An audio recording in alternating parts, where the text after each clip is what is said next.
Congratulations, firstly, to the organizers of this wonderful event, and especially to Shruti Reddy and Himanshu Charan for inviting me to be a part of this as well.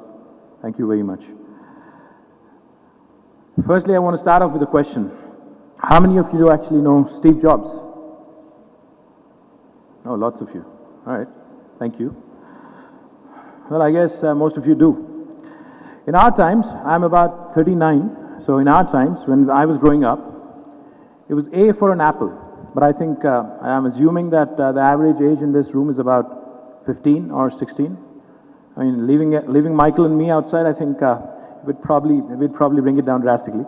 But I think it's about 15 or 16. In our times, in my times especially, when I was your age, A was an apple, but that wasn't the apple that you know.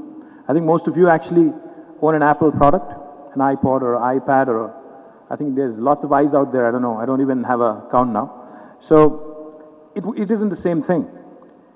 But we all know that, the first line of iPod, when it was released in 2001, and most of you probably were a year or two of age then, but I was about 25.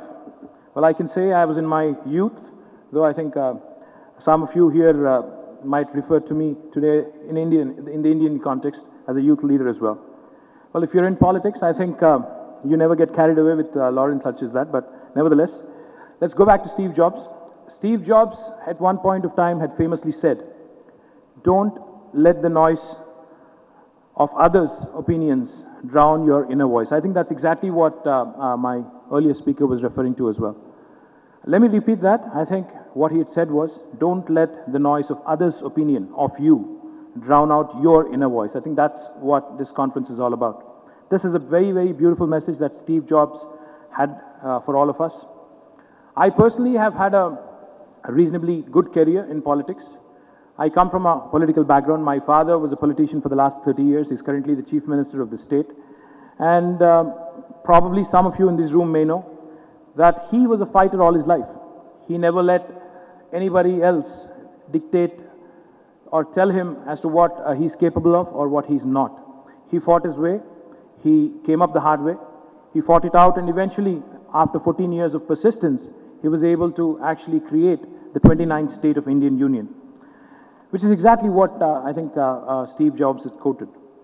On behalf of the state of Telangana, which I represent here, I welcome you all to this beautiful city of Hyderabad. You obviously, as I think as my earlier speakers were referring to, are the privileged 1,200 or 1,400 students from across the country and the world, and about 150 teachers across the world, with about 16 HMU and India directors. Warm welcome to other guest speakers as well. A few days back, when I was asked to speak here, I tried to understand some of the topics that are being presented here. I was told that you're looking at disarmament and International Security Committee. I was also told that there was a SOCHM, that is the Social, Humanitarian and Cultural Committee. I was also told there is a WHO, the World Health Organization, and many of these. Well, WHO is something that people know about, but the others, I think most people here, especially me, I had no clue about. In fact, till I came here. But I can tell you one thing for sure: what you've set out to achieve here, what you've come here to participate in, is something very, very privileged, something very, very wonderful. Very few students, very few people get to be a part of something as wonderful as this.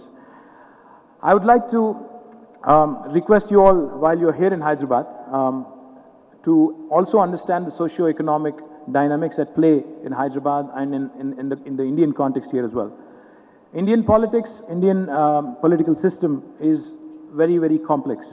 We have, as you all know, the Indian government, and then we have a federal structure here with about 29 states in the country. So all in all, I think a wonderful time to be in India, wonderful time to understand the political dynamic here. But with so many youngsters, with so many young minds here, trying to find out solutions, representing a lot of different countries here, I think you're here to represent the best that there is to offer. And I wish you all the very best, and I wish that you enjoy the next 4 days. I hope you have a great time in Hyderabad. Once again, thank you very much.